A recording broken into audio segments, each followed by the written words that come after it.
Link's iconic green tunic is one of the most recognizable items in all of video game history, and while it's not, by a long shot, the only color, the one chosen to embody the spirit of the hero is seen wearing throughout the Legend of Zelda series, the color most overwhelmingly associated with Link is green. There are several ways to interpret and answer why this is that I've broken into two broad categories.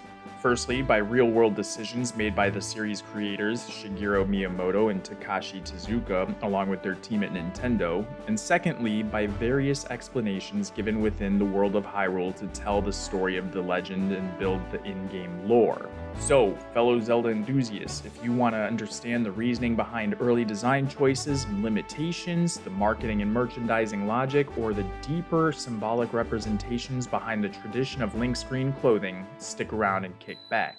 The most raw ideas behind The Legend of Zelda were created within the forests of Shinobi, Japan, where Miyamoto adventured as a young boy.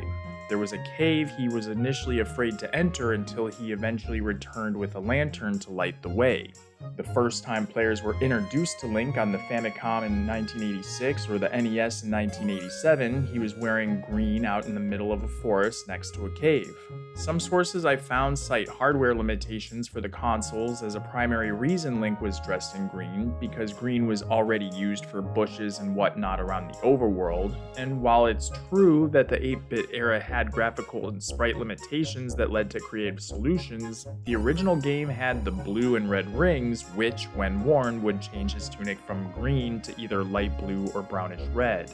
These tunics also reduce damage to 1/2 and 1/4 respectively, so even though green was the starter set, blue and red have actual utility value to make the game easier. And because the old consoles could handle them, in theory, I argue that Link could have started out with a red or blue tunic and acquired a green one somewhere in the middle of the game by finding a green ring. So then, why he didn't had more to do with a creative decision rather than a hardware limitation.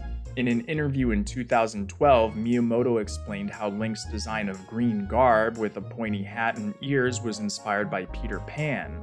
Further, in Ocarina of Time, when we got Navi, that's the Zelda equivalent of Tinkerbell. It's funny though, Peter Pan talked a lot, but Link never or hardly ever does, and Tinkerbell never talked, but Navi always does.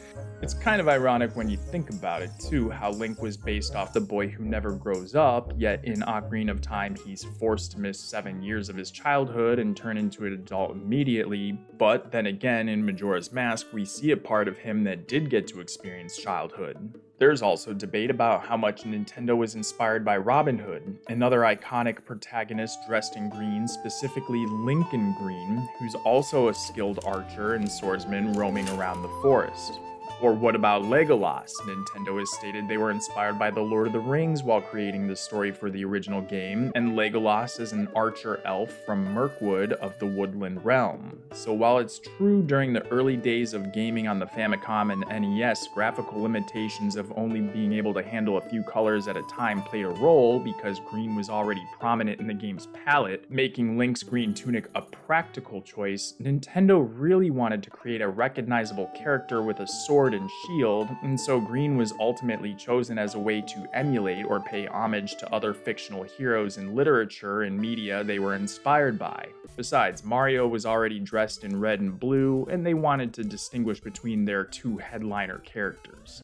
Now, beyond technical and creatively inspirational reasons, green holds symbolic significance. It's associated with nature, and thus rebirth, renewal, and immortality, which all go hand in hand with the idea of the spirit of the hero and cycles of reincarnation. In many cultures, green symbolizes hope and heroism, particularly courage in the Zelda franchise, and my favorite thing to mention when discussing colors and symbolism is green's connection to balance. Of course, nature inherently symbolizes balance, but of the 7 main colors of the visible spectrum, red, orange, yellow, green, blue, indigo, and violet, green sits right at the center between the reds and the blues, which throughout this series symbolizes power and wisdom respectively. So in that way, Link is the link between the other two aspects of the Triforce, in addition to linking the past to present, light to dark, and player to hero, but I digress. Within the first 2 or 3 games, the choice to use green solidified, and over time, Link's green tunic became the iconic and easily recognizable brand it is today. It became synonymous with the character and the series itself, much like Mario's red cap, or a Pokeball, or a Nike swoosh, the Apple logo, whatever. Consistency in design helps with branding and merchandising efforts. So, because Link's green tunic has become a trademark people easily recognize as Zelda-ish, sticking to the formula makes it easier for Nintendo to market the franchise. In other words, keeping Link in green helps Nintendo sell more Zelda stuff. Now, you could argue against that because Breath of the Wild sold so well using artwork of Link in blue without a pointy hat, but I'm not going down that rabbit hole here. Maybe in the comments if one of you feels strongly enough to voice any good points I haven't yet thought of, because this brings us now to the in-game explanations and lore. Furore, one of the 3 golden goddesses responsible for the creation of Hyrule and the Triforce, is the goddess of courage. She has a green aura, as seen in the flashback story during Ocarina of Time. And thousands of years later, during the era of the sky, the goddess Hylia is reborn as a mortal, and her first chosen hero is revealed in the form of a promising young knight named Link. He doesn't start the adventure wearing a green tunic, but rather is gifted these clothes by the headmaster Gapora of the Knights Academy, who also happens to be Zelda's father. When handing over the uniform, he says, quote, "That green uniform is what our knights will be wearing this year. To be honest, I had my doubts about the color. But oddly enough, seeing you wear this uniform, I can't imagine a more fitting color for you. It's as though you were born to wear it." So symbolic answers aside, the way green became the hero's color as far as the lore goes is because it just happened to be the color new knights would wear that particular year. And on that note, since the green garb transcends generations, it goes by many different names throughout history, including the green jerkin, Kokiri tunic, hero's clothes, hero's tunic, recruit uniform, and here in Skyward Sword, the knight's uniform. In Ocarina of Time, green is the color of the forest-dwelling Kokiri, whom Link lives among as a child. Even though he's not truly one of them, he continues wearing a green tunic as an adult, but can also acquire a blue or red tunic with special powers. I mentioned blue and red tunics from the original. They also exist in A Link to the Past, known as the blue and red mail in that game. Although you didn't get a matching cap with this tunic, you would get a kind of off yellowish with the blue mail and a purple hat with the red. But what makes him unique in Ocarina of Time is not reduction of damage taken, but the ability to breathe underwater and withstand intense heat. So green is always the default, and different colors typically signify unique properties. But Link doesn't always wear green by choice. We do for the first 9 games, but on game number 10, the Wind Waker, the first time we see Link, he's wearing his blue Islander lobster shirt with some orange pants.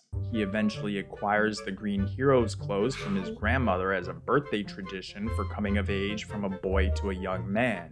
Now might be a good time to mention the Four Swords and Four Swords adventure games. Each came out either before or after the Wind Waker and introduced the purple tunic with 4-player playability. Then, in the Minish Cap, you start with the green tunic, but have to play for about a half hour before you find Eslo, the green cap, getting attacked by Octoroks deep in the woods. In Twilight Princess, Link begins the game dressed in green, but it's standard Hylian garb. In fact, the single-sleeve cut and style look like what we'll eventually see in Tears of the Kingdom, but we'll get to Tears in a moment.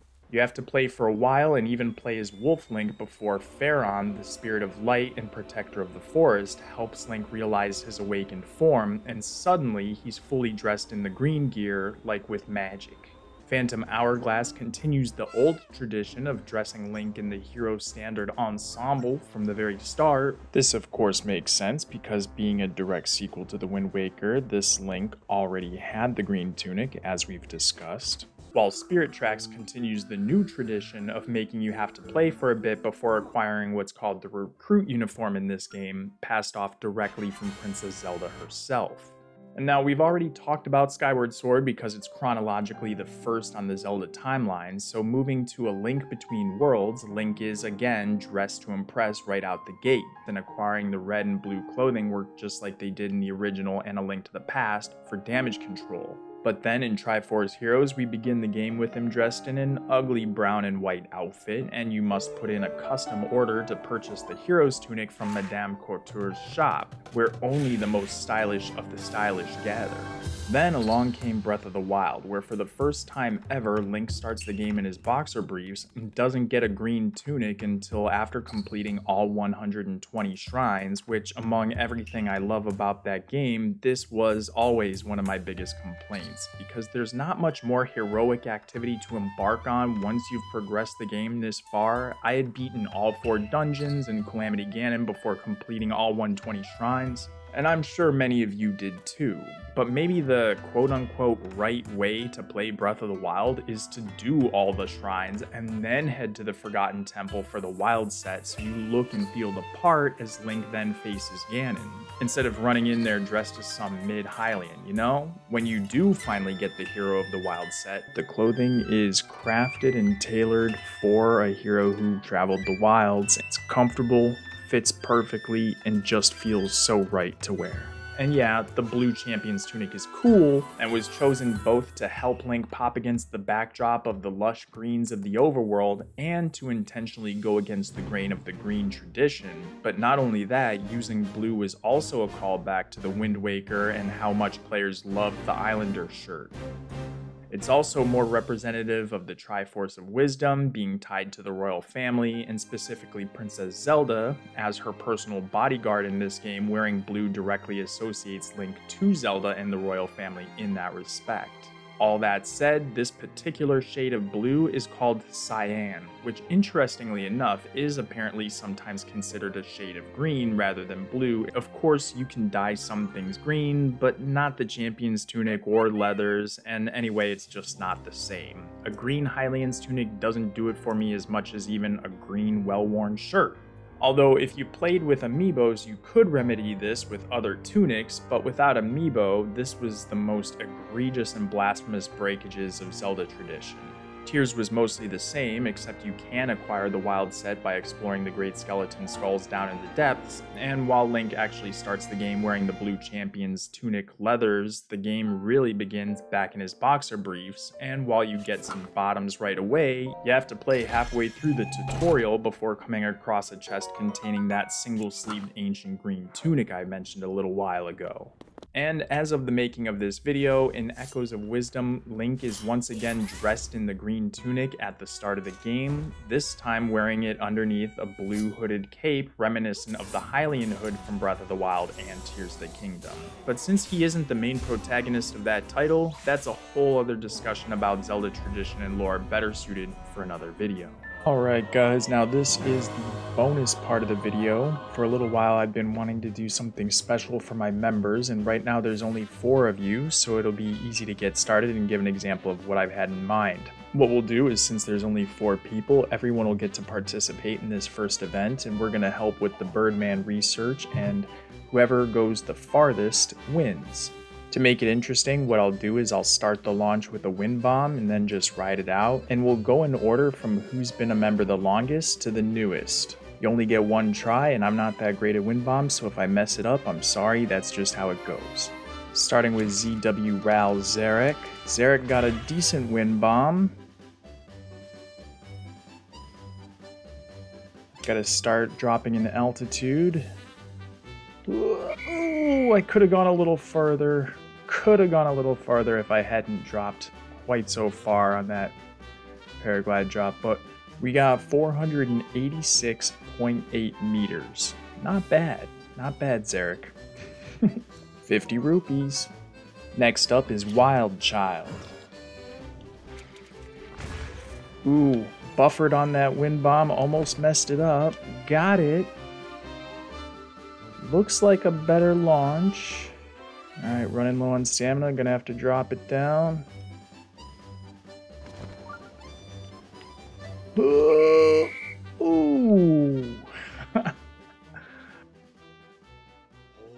460.0, the official score. Another 50 rupees. Great job, Wild Child. That puts Zarek still in first place, Wild Child second. Next up is Josie Crosby. Looking good. Very much on par with the last two.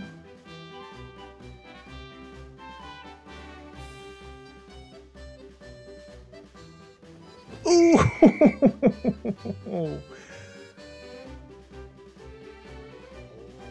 510 even official score and new first place record. Congratulations, Josie.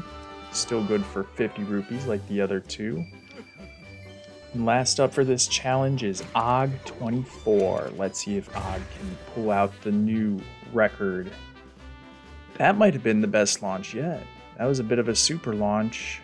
Oh, that's looking very good. Oh!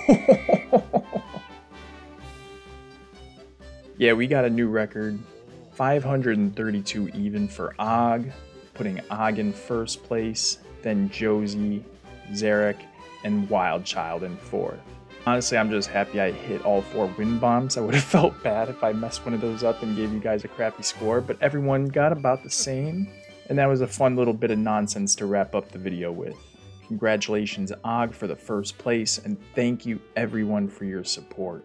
This is the kind of stuff I'd rather do than accepting integrated ad sponsorships, so if you guys want to support the channel and get a chance to be included in the next minigame, join the Zelda Enthusiast Club for as little as 1 rupee a month, or whatever that translates to in your local currency. And like the video if you made it this far, it really helps support the channel immensely.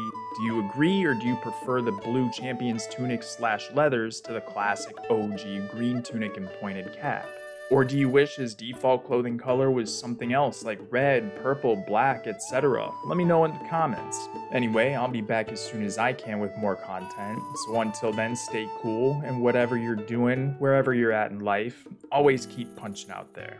Aloha.